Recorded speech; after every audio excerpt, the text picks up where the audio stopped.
ഞാനിവിടെ പരിചയപ്പെടുത്താൻ പോകുന്നത് സാധാരണ രീതിയിൽ നമ്മുടെ വാഴ കർഷകർ ഒരു വളരെ അലസ മനോഭാവം കാണിക്കുന്ന ഒരു വിഷയമാണ്. വാഴക്ക് മുട്ട് കൊടുക്കുന്നില്ല, അഥവാ വാഴ പിടിച്ച് കെട്ടുന്നില്ല. അതിൻ്റെ കാരണത്താൽ തന്നെ വലിയൊരു കൊടുങ്കാറ്റോ അല്ലെങ്കിൽ ചെറിയൊരു കാറ്റോ അടിച്ചു കഴിഞ്ഞാൽ വാഴ കംപ്ലീറ്റ് മറിഞ്ഞു വീഴുന്ന ഒരു അവസ്ഥയാണ്.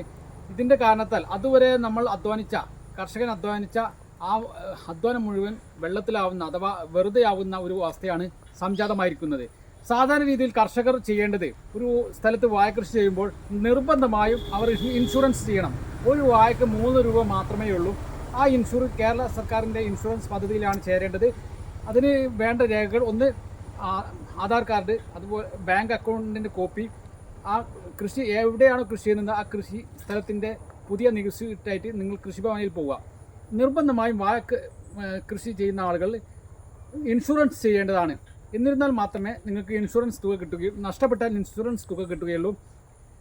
പ്രളയം, അതുപോലെ തന്നെ കൊടുങ്കാറ്റ് അല്ലെങ്കിൽ പേമാരി തുടങ്ങിയ സംഗതികൾ വന്ന് കൃഷി നശിച്ചു കഴിഞ്ഞാൽ ഒരു വാഴയ്ക്ക്, കുലച്ചൊരു വാഴയ്ക്ക് 300 രൂപയും കുലക്കാത്തൊരു വാഴയ്ക്ക് 150 രൂപയും കിട്ടും. അവർ പറയുന്ന പോലെ കൃഷി ചെയ്യണം. ഒരു വാഴ നമ്മൾ കൃഷി ചെയ്യുന്ന സമയത്ത് നിർബന്ധമായി മുട്ട് കൊടുക്കണം. മുട്ട് കൊടുക്കാത്ത വാഴ മറിഞ്ഞു വീണാൽ ഇൻഷുറൻസ് കിട്ടുകയില്ല. ഇത് പ്രത്യേകമായി ശ്രദ്ധിക്കണം. അതുകൊണ്ട് നിങ്ങൾ മുട്ട് കൊടുക്കേണ്ട വസ്തുക്കൾ പ്രധാനമായും മുളയോ അല്ലെങ്കിൽ കവുങ്ങോ പനയുടെയോ തടികൾ ഉപയോഗിച്ച് മുട്ട് കൊടുക്കണം. ഈ 3 തരം മുട്ടുകളും മഴയും വെയിലും കൊള്ളാതെ നിങ്ങൾ സൂക്ഷിച്ചു കഴിഞ്ഞാൽ ഒരു 4-5 വർഷം കേടുകൂടാതെ സൂക്ഷിക്കാം. അല്ലെങ്കിൽ നിങ്ങൾ ഒരു GI പൈപ്പ് ഉപയോഗിച്ച് മുട്ട് കൊടുത്തു കഴിഞ്ഞാൽ അത് വില കൂടുതലാണ്, കോസ്റ്റ്ലി കൂടുതലാണ്. പക്ഷേ നിങ്ങൾക്ക് വർഷങ്ങളോളം ആ ഒരു GI പൈപ്പ് ഉപയോഗിക്കാം. ഇതൊക്കെ നിങ്ങൾ വെയിലും മഴയും കൊള്ളാതെ വളരെയധികം സൂക്ഷിക്കണം. അതുകൊണ്ട് നിങ്ങൾ നിർബന്ധമായും വാഴ കൃഷി ചെയ്യുന്ന സമയത്ത് മുട്ട് കൊടുക്കൽ നിർബന്ധമാണ്. മുട്ട് കൊടുത്തില്ലെങ്കിൽ 4 ഭാഗത്തേക്കും കേരകയർ ഉപയോഗിച്ച് പിടിച്ച് കെട്ടണം. കേരകയർ പിടിച്ച് ഉപയോഗിച്ച് കെട്ടുന്ന സമയത്ത് ഒരു വാഴ മറിഞ്ഞു കഴിഞ്ഞാൽ കംപ്ലീറ്റ് വാഴ മറിയുന്നതാണ്. അതുകൊണ്ട് ഇവിടുത്തെ കാറ്റിൽ മറിഞ്ഞു വീണ വാഴകൾ നിങ്ങൾക്ക് കണ്ടു നോക്കുക.